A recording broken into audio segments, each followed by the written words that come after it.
Bueno, estamos esperando las 18 horas, Gustavo. Estamos con Gustavo Rodio. Ahí se va a ir sumando la gente. Ya estamos online para que la gente nos pueda sintonizar y escuchar y no esperar. Los primeros días, te cuento, Gustavo, tuvimos ahí algunos problemitas de minutos de transmisión y entonces la gente me escribía por privado, ya están, los veo, no los veo. Así que bueno, pero nada que... Acá estamos. Aquí estamos. Estamos mediatizados por la internet, pero acá estamos como en el living de nuestras casas charlando una charla de amigos. Exactamente, exactamente. Bueno, eso es una bendición dentro de todo lo que sos y todo lo que estudiaste. Tu amistad es una bendición para mí. Cuando armamos con Marina, con Recreativa esta propuesta, una de las cosas era maestros de carne y hueso, que los podamos entrevistar, que estén cerca, que... Y yo sé que vos sos muy humilde y que vos sabiduría, sabiduría es una palabra enorme. Sin embargo, bueno, presentamos ahora sí, 18 en punto, se sigue sumando la gente formalmente a Gustavo Rodio. ¿Cómo estás, Gustavo? Hola Pablo, ¿cómo vas? Bien, todo Bien, bien. acá estoy bien, tranquilo, contento de este encuentro. Eh, Me gusta que nos encontremos a charlar sobre esto. Bárbaro. Bueno, yo te convoqué en realidad para darle un eje temático por la sabiduría, pero tanto vos como otros que he entrevistado tienen un montón de otros dones, la creatividad, la empatía, la resiliencia, el sentido del humor también. Gustavo, para los que no lo conocen, él es licenciado en psicología, es constelador familiar, forma parte del equipo de Espacio Dragma. Ya hace como 28 años más o menos que trabajas en clínica, ¿no? Contanos un poquito, presentanos un poquito para quien vio Red Creativa, vio por ahí Uniflyer, se cruzó. ¿Quién es Gustavo Rodia? Bueno, mi trabajo para mí como de servicio, de acompañar a las personas, empezó desde muy temprano, eh, con mi primer grupo, que era el grupo de los jóvenes franciscanos. Ahí empecé allí por los 13 años, y ahí empezamos como los grupitos de los eh, preadolescentes, y ahí seguí todo un camino de aprendizaje, de acompañar a personas, de acompañar a otros grupos, de ser líder de grupo y coordinador, y después, bueno, decidí, eh, tuve mis discernimientos vocacionales hasta que entre entrar en el seminario, ser físico nuclear, ingeniero electrónico en Japón o psicólogo, entre esas cuatro opciones que tuve ahí como en el, no sé, con los dados en el momento de terminar mi secundaria, que tenía todas esas posibilidades concretas para hacer, finalmente me decidí por la psicología, eh, pero siempre todo lo demás que formaba parte de mí era la pasión por la física nuclear, la espiritualidad y la pasión por la electrónica y lo que significaba el movimiento de los átomos, los electrones y todo eso, siempre estuvo como detrás, delante y adentro de mi búsqueda. Así que bueno, siempre me gustó pensar, eh, a pesar que hice la facultad y todo un camino más científico después, siempre me gustó como ir sumando todo lo demás que, si bien no le di un camino profesional a todo el resto, pero sí fue como un lugar de indagación, tanto los conocimientos de la física, la electrónica, la espiritualidad, así que fui haciendo síntesis y hablando de sabiduría, creo que eh, no sé, el transcurrir de los años es una posibilidad para la sabiduría, porque al menos para mí, a medida que van pasando los años, me da la posibilidad de hacer más base de algunas cosas. Es como si la búsqueda ya no es una búsqueda desde el punto de vista de satisfacer cosas más esenciales, sino es como una búsqueda más que tiene que ver con el placer, como si lo esencial eh, ya formó parte de un encuentro y ya está. Y lo demás, toda la búsqueda ahora tiene más que ver con matices, con cuestiones de sumar belleza a la belleza. Acá se va sumando la gente, Ah, mira, Aida vos ves ese. Peláez, sí, María Ah, Teresa, sí. María Teresa Ablia, Alicia Ah, Pievani, bueno, mucha gente que nos va escribiendo desde Córdoba, desde, bueno, Laura Núñez, se van sumando y van saludando. Vicky Claro, Arya es de Córdoba, cuando divina. yo voy relojeando así para el costado, quiere decir que estoy monitoreando con otra Que estás notebook viendo ahí quién están, qué bueno, quiénes eso puedes están ver y vos. cómo van. Después vamos a dejar preguntas abiertas más para el cierre.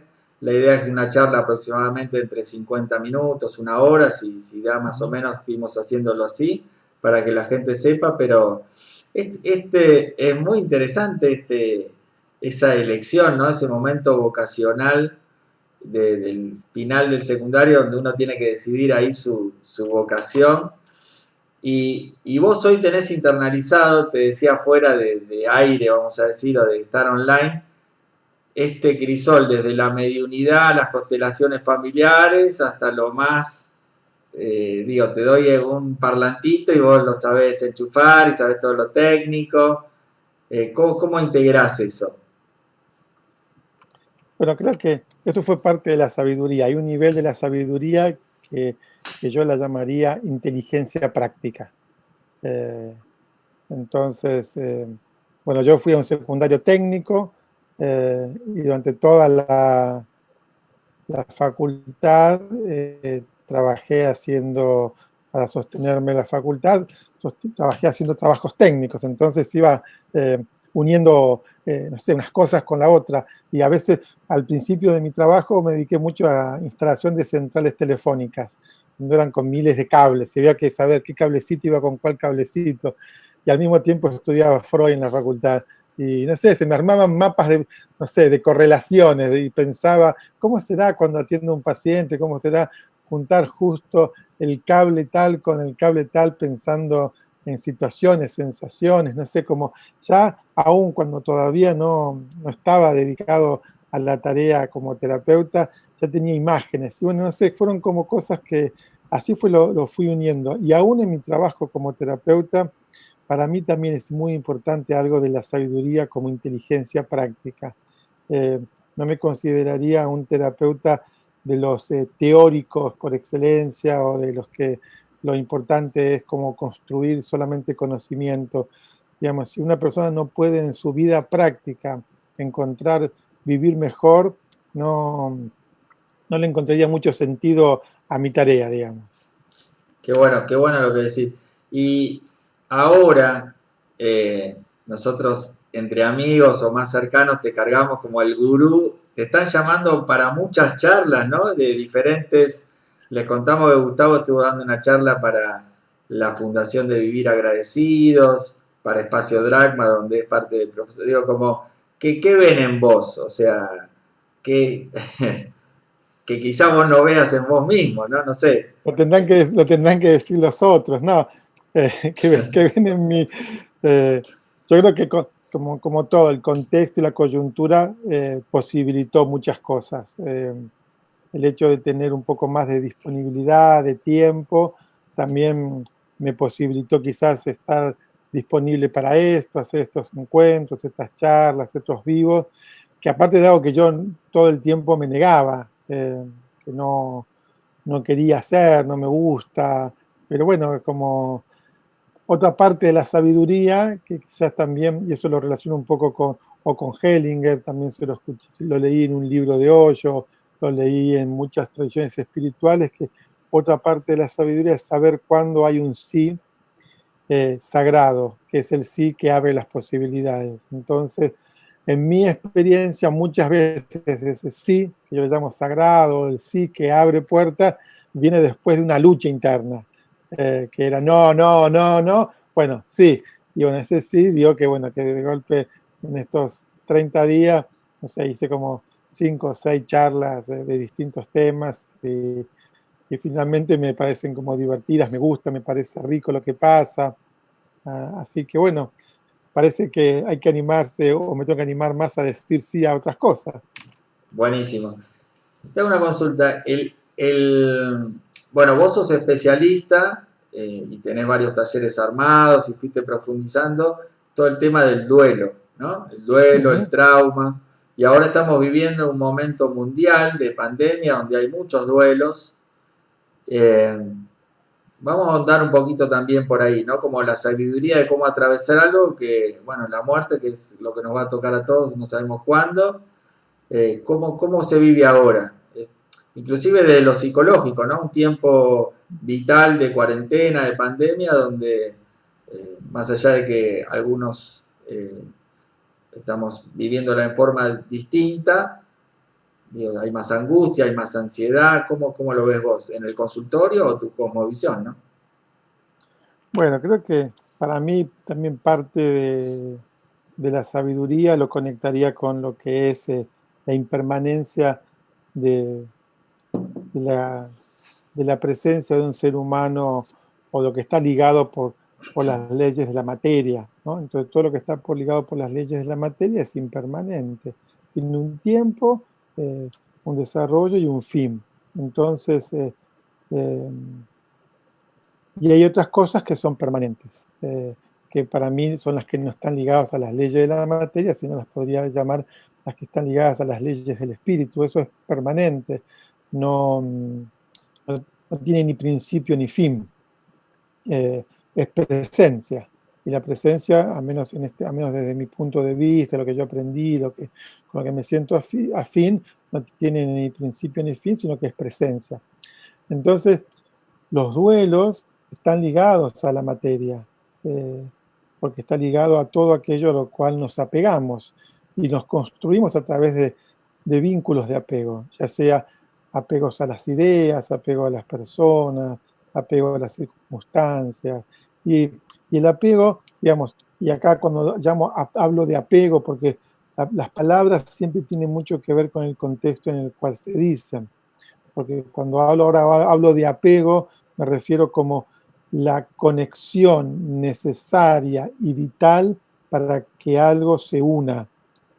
No me refiero al apego desde el punto de vista espiritual, que siempre decimos, hay que animar a hay que desapegarse, pero es muy difícil pensar en desapegarte si no tenés a qué realmente apegarse. Porque cuando yo puedo desapegarme desde el punto de vista espiritual, pero seguramente eso es solo posible si tengo un apego a algo mucho más grande, que quizás que sea a eso que es permanente y nunca termina.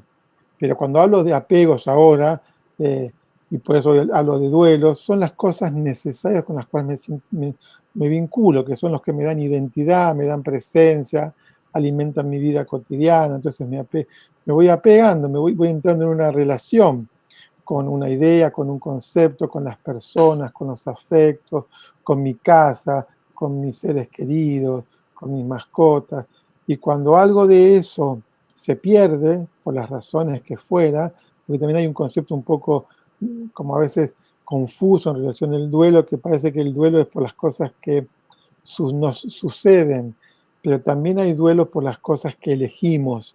Entonces, cuando uno pierde algo de todo esto, y uno puede perder, hay como yo hablo de dos categorías acá, uno puede perder por situaciones de destino, como ahora, que perdemos por un hecho de destino, que es esta epidemia, nos lleva a perder muchas cosas, o uno puede perder por decisiones propias, porque elige. Por ejemplo, una separación de elijo separarme es una pérdida por decisión. Y también esa pérdida por decisión va a conllevar un duelo.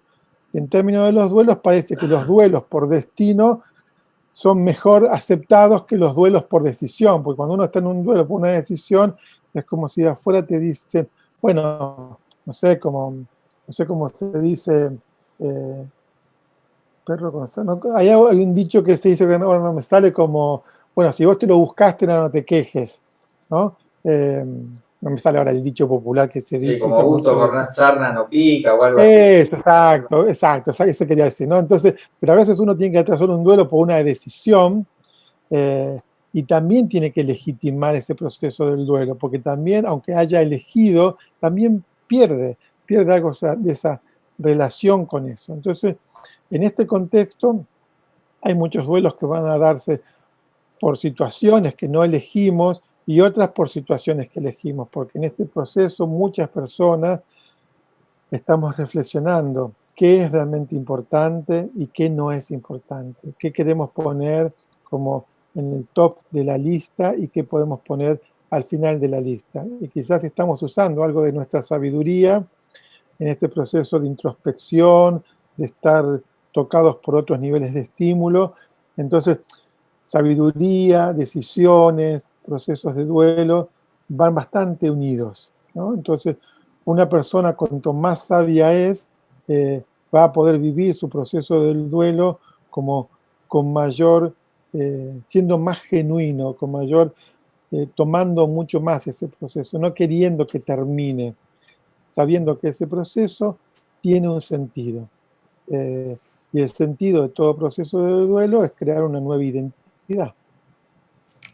Las redes nos permitieron acercarnos a personas como vos, y entonces hoy uno puede, bueno, ver una película en Netflix y pasarla bien, o también nutrirse de este tipo de entrevistas. Y ahora, cuando uno se pone, ponete en la piel de nosotros, ¿no? Digo, cuando uno, digo, yo cómo me formo, cómo despliego mi sabiduría. Porque la sabiduría no es solamente leer muchos libros, ahí vi que tenés una biblioteca llena de libros, sino dónde se estudia la inteligencia emocional, la inteligencia espiritual, dónde, ¿no? Como la escuela nos forma para algo más académico, pero después, ¿por dónde? Digo, para que no quede esto como de admiración en el afuera y que quede poco No, no, para nada. habilidad de recursos personales, ¿no?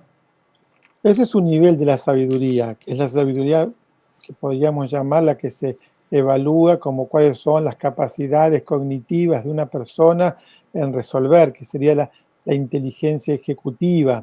Pero yo podría decir que la sabiduría esencialmente se aprende observando. Eh, y yo podría decir que mis primeros aprendizajes de la sabiduría fue observando a mi abuela haciendo ñoquis. Eh, entonces, observando a mi padre tratando de resolver o arreglar algo, o observando de pequeño a mi madre que fue viuda muy joven con, con nosotros y cómo logró superar las situaciones, el dolor y las dificultades. Entonces, me parece que hay un nivel de la sabiduría que es práctica, que es observar, observar a cómo otros hacen. Para mí se aprende a sabiduría observando y esa observación aprendiendo.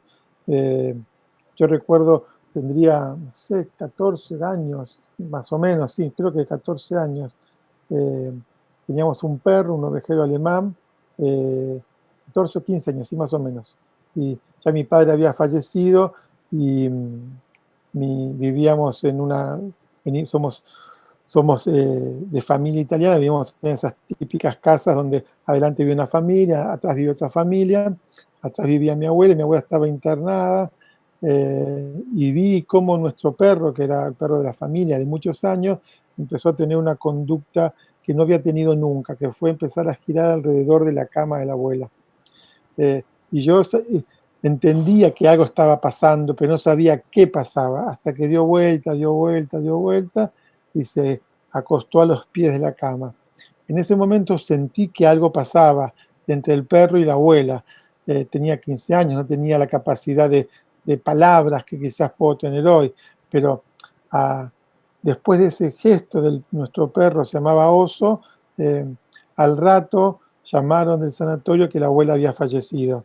Entonces, para mí eso fue como una observación que me enseñó y me da como una sabiduría, como si que hay conexión entre los reinos, ¿no? Y el reino animal, en este caso representado por nuestro animal, por nuestra mascota, estaba en contacto con el reino humano, que era nuestra abuela, y en esa conexión algo de él percibió que algo del espíritu de la abuela estaba dejando este mundo. Entonces, eso es una sabiduría basada en la observación, si observamos la naturaleza, si observamos los cuidados que existen en, en las especies animales, si observamos, no sé, cómo va haciendo el ciclo de, de las plantas. el sábado fui y salí a hacer compras y compré esta violeta porque siempre me gusta tener plantas aquí en el consultorio y hace como un montón que no tenía plantas con flores, ¿no? Entonces, y cada día voy viendo que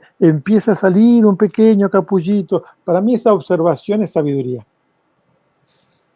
O sea, es también una invitación a nosotros a que podamos desarrollarla y todo el mundo que se nos abre, ¿no? Como hoy hay una sobresaturación también de información, de estímulos externos, de redes, etcétera, y entonces también es priorizar. Vos hablabas esto de priorizar, como que la pandemia o la cuarentena, mejor dicho, nos puso en un momento donde, bueno, un tamiz por donde pasa algo y yo priorizo. ¿Qué priorizó Gustavo Rodio en este tiempo? ¿Qué estás aprendiendo? Yo diría más que nos puso, nos dio la posibilidad, eh, ¿no? Y las posibilidades pueden ser tomadas o no tomadas. Eh, es como los trenes pueden pasar y puedo subir o no subir. Eh, ¿Qué aprendí? Eh, que, digamos, lo que aprendí es que me gusta mucho el ritmo que tengo ahora, que no es un ritmo que tenía antes, y no sé si voy a poder tener este mismo ritmo cuando las cosas sean distintas, ni sé cómo van a ser las cosas, pero digamos, lo que más que aprendí, reafirmé, es que este ritmo me es muy natural, de tener tiempo para, para cocinar y no comprar comida hecha, o que la haga alguien por nosotros, para tener relación con las cosas que hago, tener un poco más de contemplación, ¿no? Eh, Aprendí que la naturaleza sigue siempre un ciclo. Eh, Hace millones de años que se sigue repitiendo y eso me conmueve, que, que esta violeta esté ahora cuando empieza el frío y no la puedo tener cuando esté en pleno verano. Entonces hay algo en su genética que, que solo se expresa en este espacio-tiempo. Entonces lo que aprendí es un poco, a pesar de mis incertidumbres y mis temores y mis arcos emocionales, que como todos tenemos, volví a aprender que hay algo que es permanente, que son los ciclos de la vida que se repiten hace miles y miles de años. Eh, y eso, cuando miro eso, me da tranquilidad.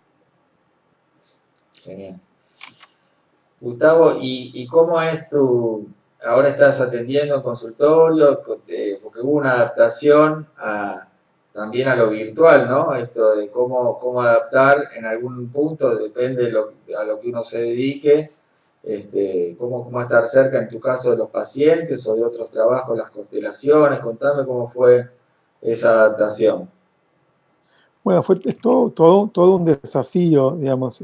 Yo hago varias actividades, ya tenía un poco de mi tarea como terapeuta a nivel online, sobre todo por muchos pacientes que atiendo que no viven acá o viven en el exterior, pero esto fue así como de golpe tomar esa decisión de hacer todo ese trabajo de manera online. Y, y fue de una manera progresiva, fue un proceso primero de adaptación.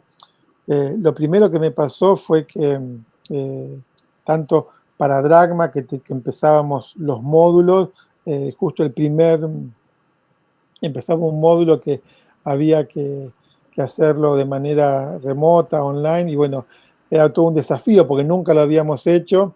eh, y justo la semana anterior yo tenía que soy docente en una maestría en la Universidad Favaloro y tenía que dar mi materia ahí, y bueno, también cambió, que no iba a ser presencial, que iba a ser virtual, y bueno, fue así como un salto al río, y cuando uno está en el río no se pregunta si sabe nadar o no sabe nadar, o si aprendió o no aprendió, lo que hace es, nada, brazalea, como sea, brazaleás, pataleás, y eso es sabiduría.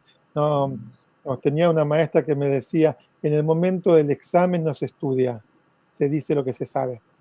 Eh, Eso también para mí es sabiduría. Eh, y bueno, me tiraban al río y nadé, como sea, y nadé en la universidad, nadé en Dragma junto a todos mis compañeros y el módulo funcionó bien. Y en términos del consultorio, les comuniqué a todos mis pacientes que iba respetando un poco las normativas, iba a atender de esta manera, que quien quisiera seguir adelante, yo estaba disponible. Y bueno, así que, que seguí trabajando. El desafío en relación a los talleres de constelaciones es todo un desafío. Digamos, sí puedo hacer, he hecho algunos trabajos grupales, online, pero no los talleres como hacíamos.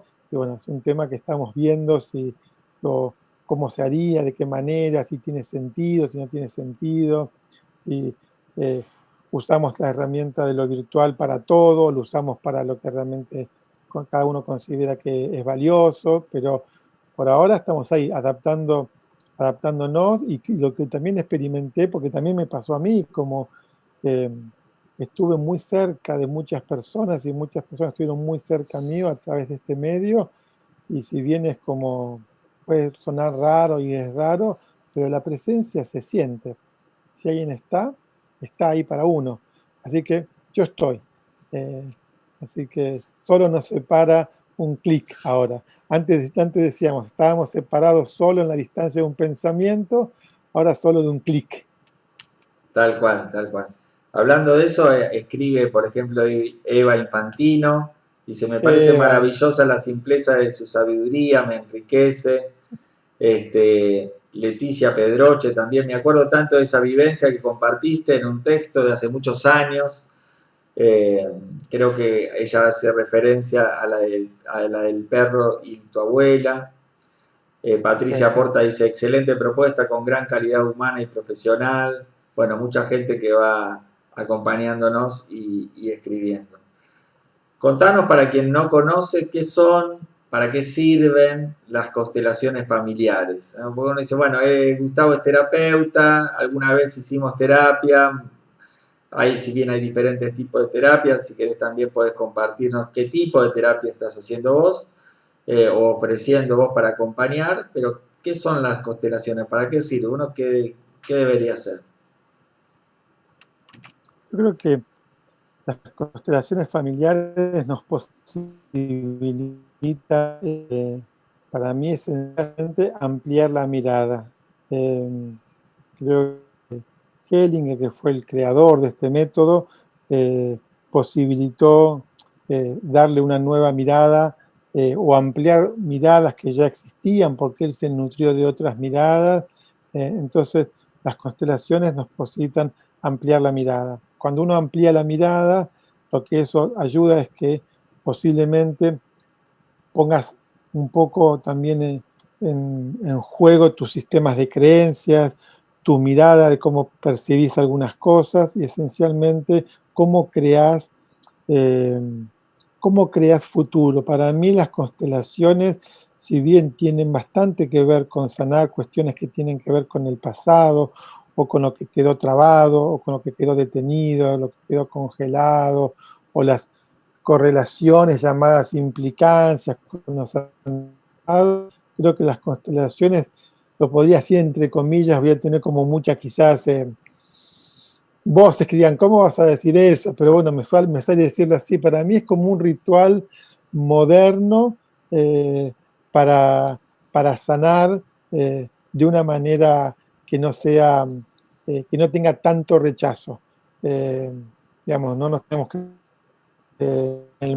hacer un proceso de, no sé, chamánico en el buen sentido de que se tiene que juntar toda la comunidad, hacer una sanación a alguien, sino que acá nos podemos juntar en pequeños grupos, hacer un ritual que nos posibilite conectarnos entre nosotros, prestarnos nuestro cuerpo, nuestra energía, nuestra presencia para mirar algo en alguien o en cada uno de nosotros y restaurar una armonía. Para mí las constelaciones posibilitan restaurar una armonía, posibilitan reconciliar lo que está desunido, posibilitan unir, posibilitan reparar, posibilitan mirar las cosas de una manera no tan lineal o binaria, de los buenos, los malos, las víctimas, los victimarios.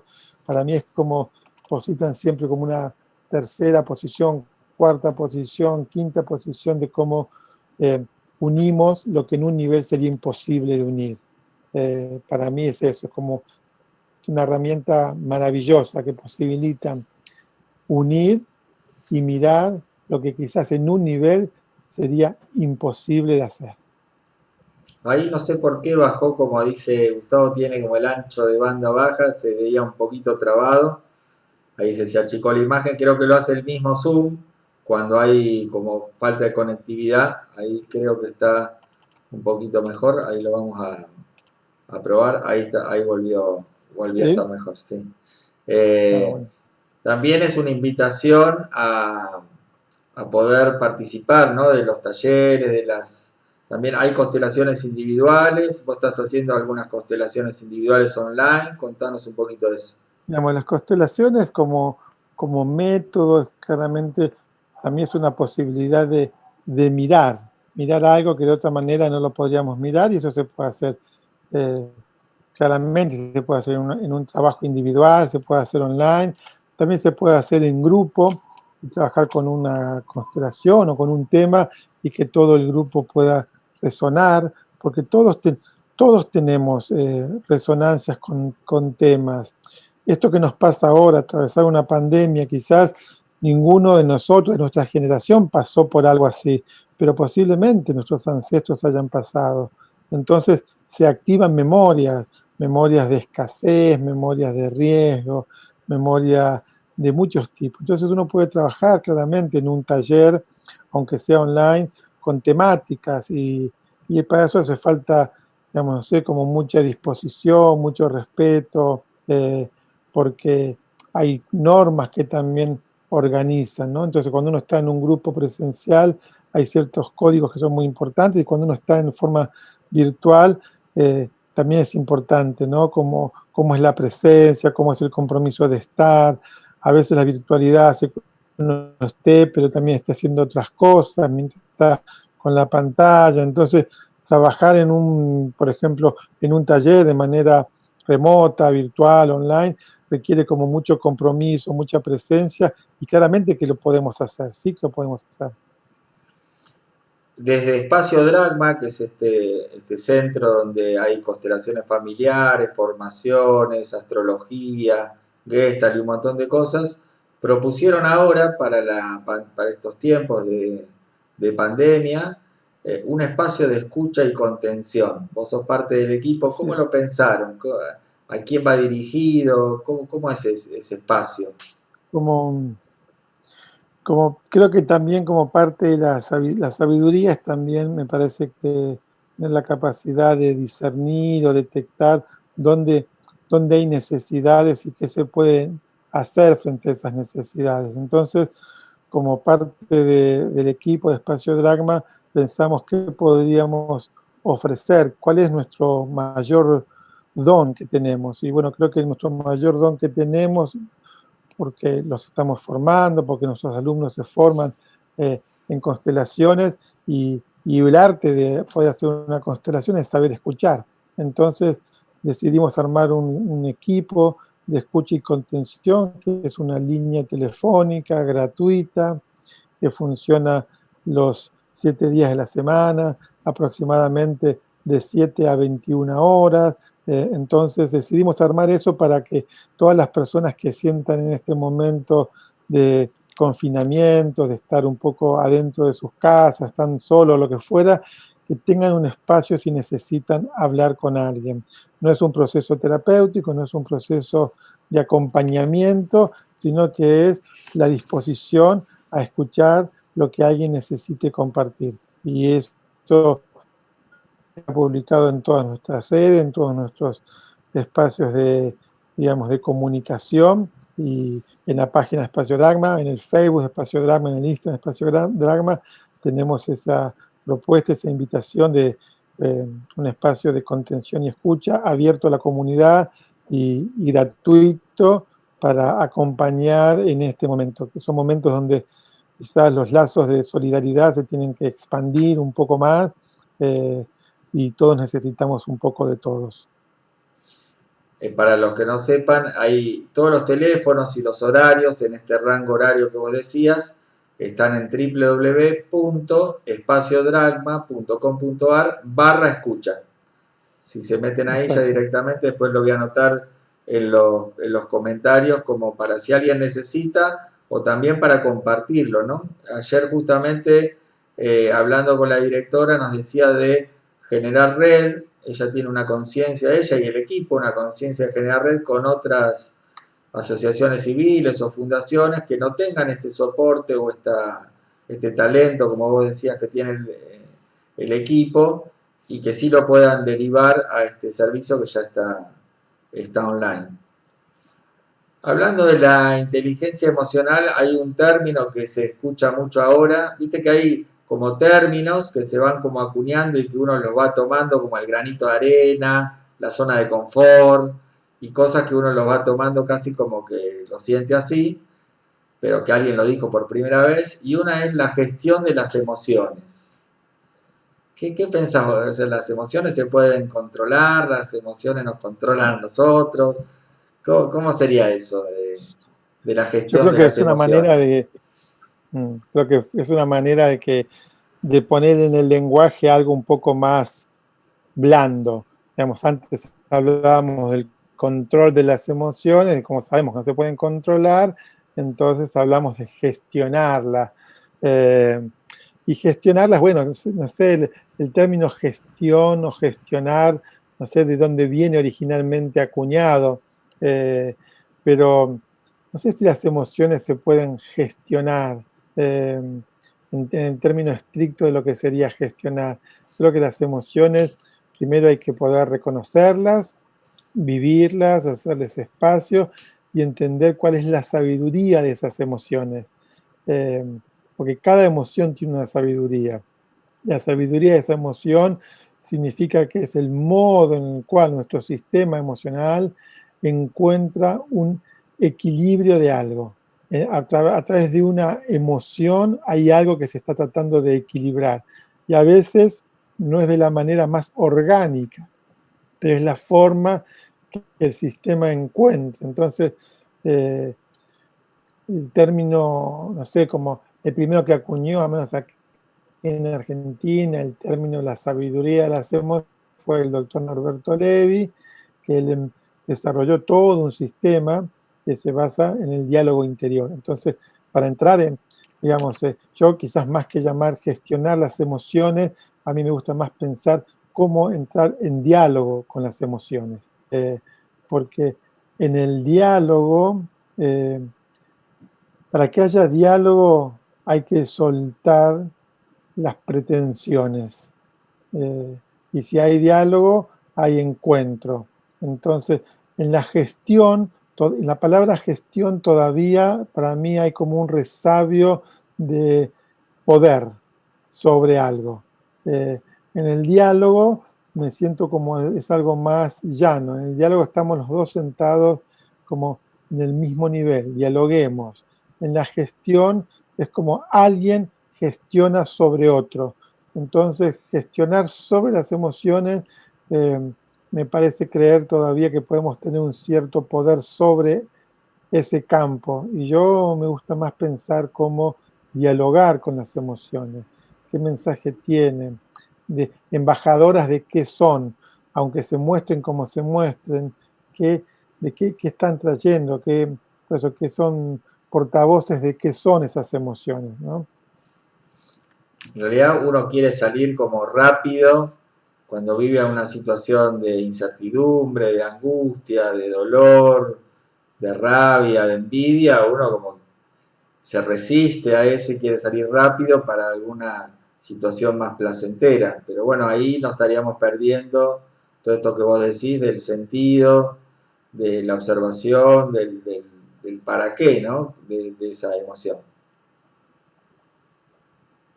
Y que quizás uno necesita salir rápido y tiene que ver con el nivel que uno se puede exponer a algo, pero por más que uno salga rápido, eso queda en algún lugar, es como si quedara un reservorio de lo que se procesa y de lo que no se procesa. Lo que no se procesa igualmente está, en algún momento se va a tener que procesar.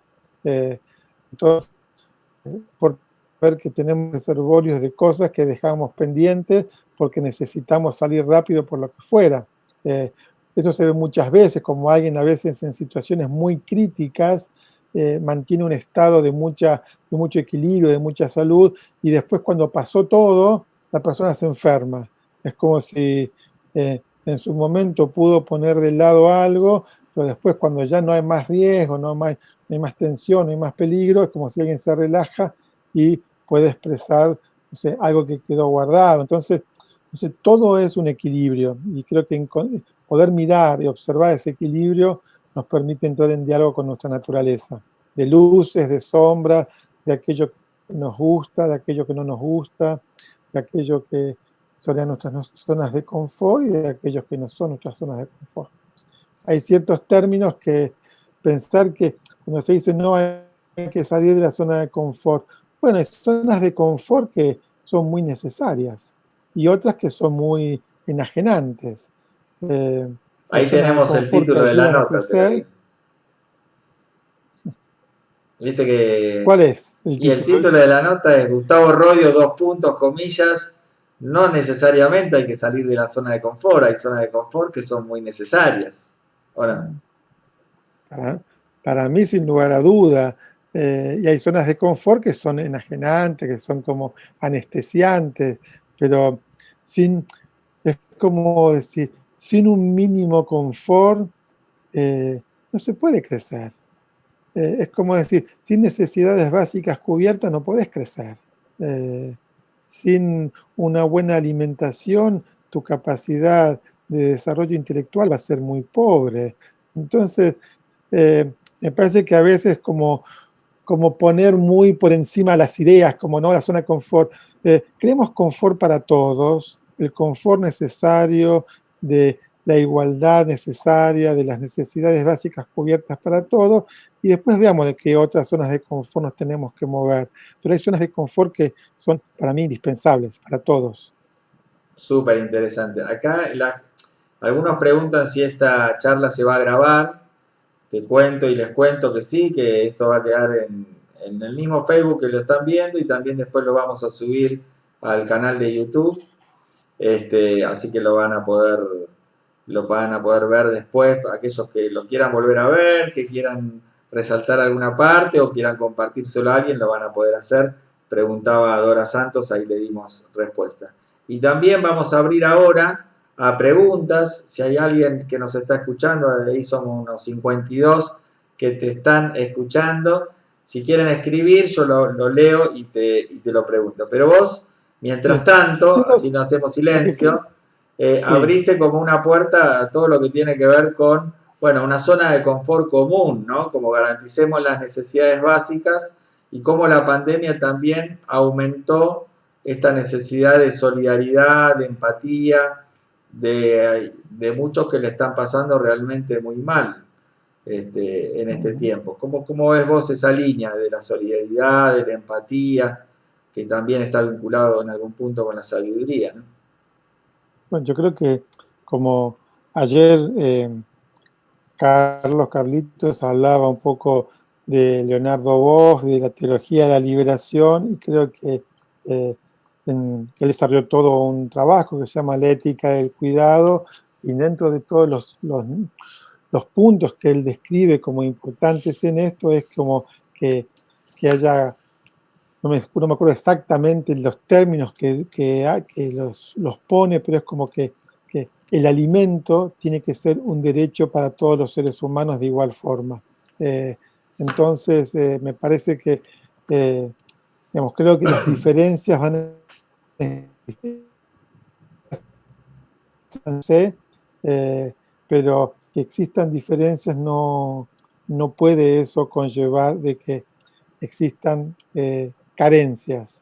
Entonces, cuando pienso que la solidaridad tiene que poder poner algo de que, de hecho, algo que todas las personas puedan tener lo mínimo necesario. De hecho, cada vez se están poniendo más de manifiesto y se ponen más en marcha un montón de situaciones, de lugares donde se ofrecen muchas cosas, de cuestiones muy básicas a cuestiones quizás no tan básicas, eh, pero que también son necesarias, desde el alimento a la escucha, todo el marco y todo el arco que tenés entre la necesidad de alimento a la necesidad de escucha, creo que poner todo eso al servicio en este momento es fundamental.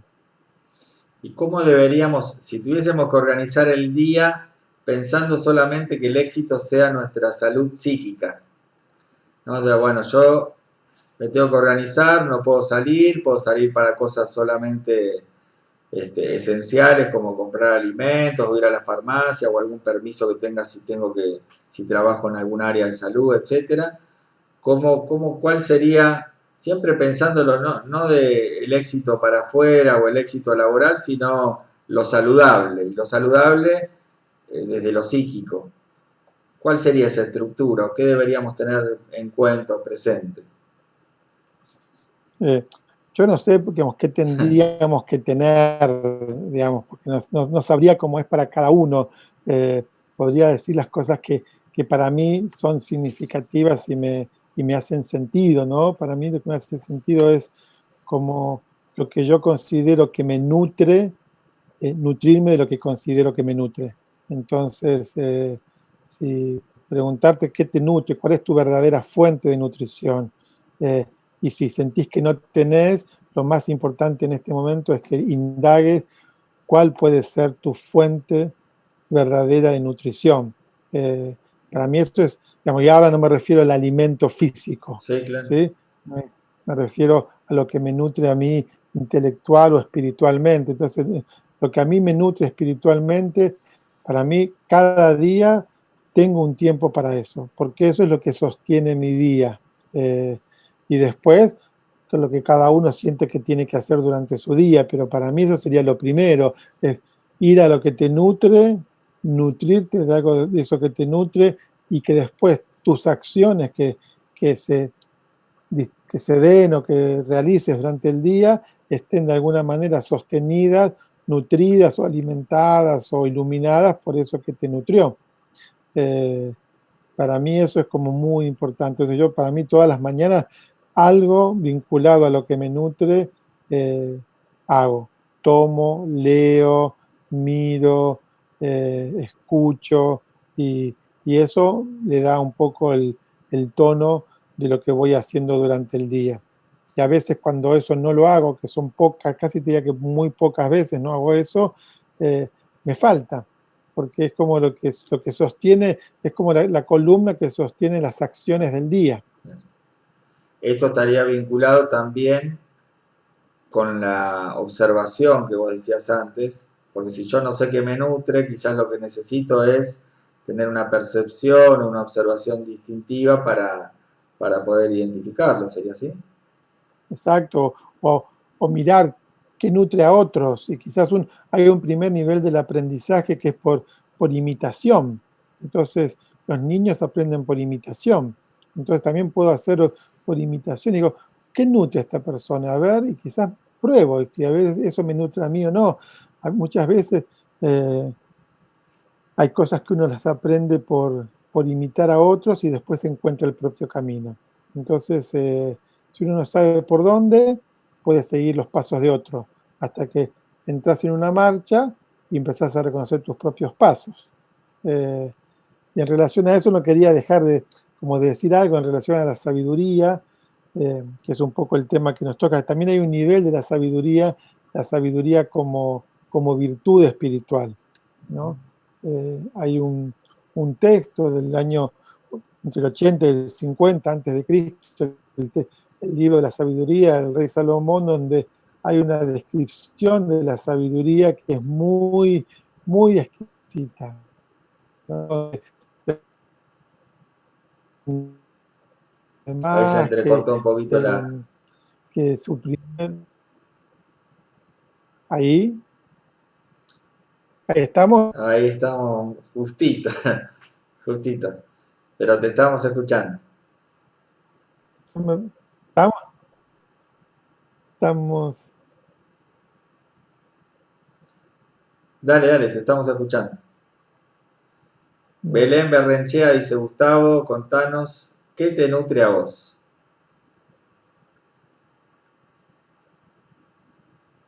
A mí, ¿qué me nutre? Por ejemplo, hoy que íbamos a hablar sobre la sabiduría, me fui a leer el texto ese sobre la sabiduría. Eso me nutrió, que es un texto que para mí es exquisito, que dice que la sabiduría supera en movilidad a cualquier cosa que se mueva. Estamos ya, esa frase, la sabiduría supera en movilidad a cualquier cosa que se mueva. Ya esa frase, no sé, para mí es como eh, el alimento del día, que la sabiduría, no sé, se mueva más que todo lo que se mueve. Eh, no sé, es como ni las palabras no alcanzan para mí a sostener lo que la sensación que me provoca esa frase. Eh, la sabiduría lo penetra todo. La sabiduría es en efecto más bella que el sol y más bella que el cielo estrellado. Eso me nutre, por ejemplo. Me nutre saber cómo están las personas que quiero. Me nutre escuchar algunas, algunas personas que rezan o cantan. Me nutren leer algunos textos de personas que para mí son significativas. Todo eso me nutre. Me nutre pensar en qué voy a hacer para cenar hoy. Me nutren los actos cotidianos. Excelente. Tenemos que ir cerrando, pero dos últimas preguntas. Tenemos ahí unos 10 minutos, ponele. Ujú. Una es, vos si ahora estás atendiendo en consultorio, si hay alguien que siente, a mí me gustaría que Gustavo sea mi terapeuta, ¿eso es posible Es posible, o sea, estás es atendiendo? posible, Se te es puede posible. contactar, alguien nos puede escribir y que le pasemos tu email o un teléfono o algo. Sí, se puede, es posible. Es Es posible. posible que hagamos un encuentro, sí, claro. Porque a veces a mí me ha pasado que cuando veo a alguien y digo, no, esto ya no estará haciendo esto, no me va a atender a mí. Por eso quería No, sí, es preguntar. posible.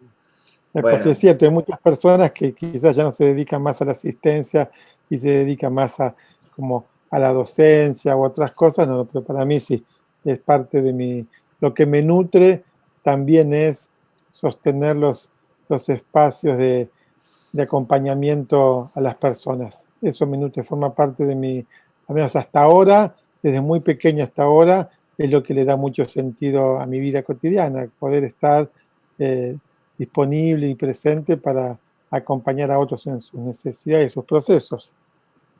acá la gente nos va compartiendo, algunos que que les hace sentido esta charla, que también se sienten nutridos por este encuentro, por tus palabras, por tu sensibilidad y por la charla. Otros que están atravesando un momento de duelo y entonces que ya escucharte le hace bien y otros agradeciéndonos este cierre, estas palabras. Bueno, unas palabras de cierre, si querés dar un mensaje. Ayer le preguntaba a Carlos, o el otro día le preguntaba a Fabiana Renault, que hablamos de creatividad, cómo veía lo que viene, o cómo desearía que sea, porque muchas veces ahora está flotando como diferentes teorías y entonces algunos dicen, no, ahora se viene un cambio de paradigma, estaremos en un mundo nuevo, otros dicen, bueno, más de lo mismo, etcétera. ¿Qué deseo, qué perspectiva o qué palabra nos dice Gustavo para los que lo estamos escuchando? Creo que, creo que ese es un planteo que todos nos hacemos, a qué mundo nos vamos a encontrar, qué va a pasar cuando esto termine.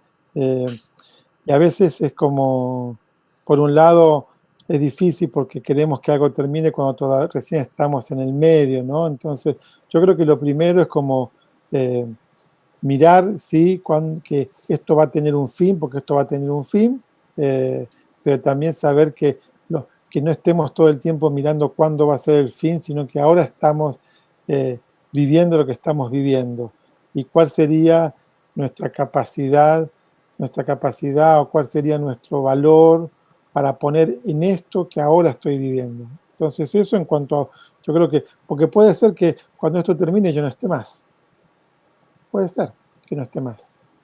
Entonces no sé qué va a ser.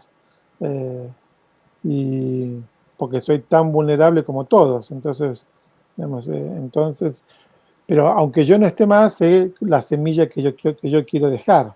Entonces, si yo estoy, la semilla la sigo cuidando y dejo que se desarrolle y crezca. Si no estoy, la semilla queda. Entonces, lo importante es qué semilla quiero dejar, eh, que la puedo cuidar si estoy, y si no la estoy, la cuidarán otros. Después, en términos si el mundo va a cambiar mucho o no, la verdad no tengo la más mínima idea, pero no creo que cambie demasiado. Eh, no creo que cambie demasiado.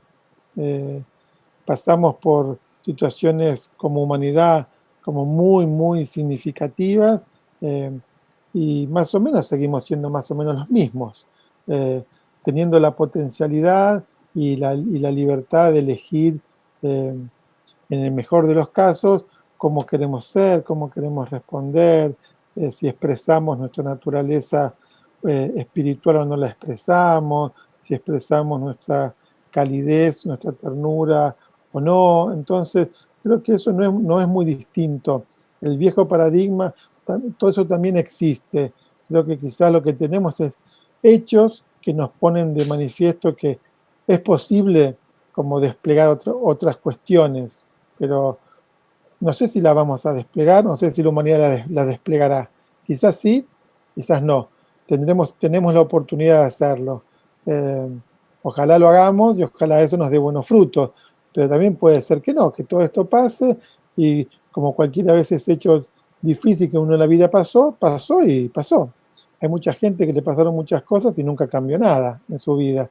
Hay mucha gente que te pasaron cosas mínimas y cambió un montón. Así que no sé si este golpe colectivo será suficiente para que algo cambie o no, pero lo cierto es que ahora estamos en un nivel de relaciones distintas, algo cambió, algo está cambiando, estamos teniendo estas conversaciones que antes no eran tan comunes para todos, estamos comiendo con nuestra familia a través de una pantalla que tampoco era común, entonces cambiaron muchas cosas. No sé si después seguiremos haciendo eso y si le daremos el valor a eso que tiene ahora. La verdad que no lo sé. Digamos, para mí, sabiduría también es estar abierto al descubrimiento. Entonces, a medida que vayan pasando las cosas y descubriendo qué cosas tienen sentido o no tienen sentido para mí. Por ahora esto tiene sentido y le dije sí. Eh, y bueno, después veremos. Tal cual. Bueno, le decimos sí y gracias a Gustavo Rodio que nos estuvo acompañando hoy hablando de sabiduría, de espiritualidad, de resiliencia. Gracias Gustavo por esta hora, este regalo, va a quedar grabado por tu tiempo. No Gracias, Pablo, cortes, a ahora nos vos. quedamos 3 minutos más en Zoom para cortar, para charlar entre nosotros. A la gente le decimos que pensamos desde nuestra organización Red Creativa, que es una consultora organizacional, una serie de entrevistas que empezamos la semana pasada.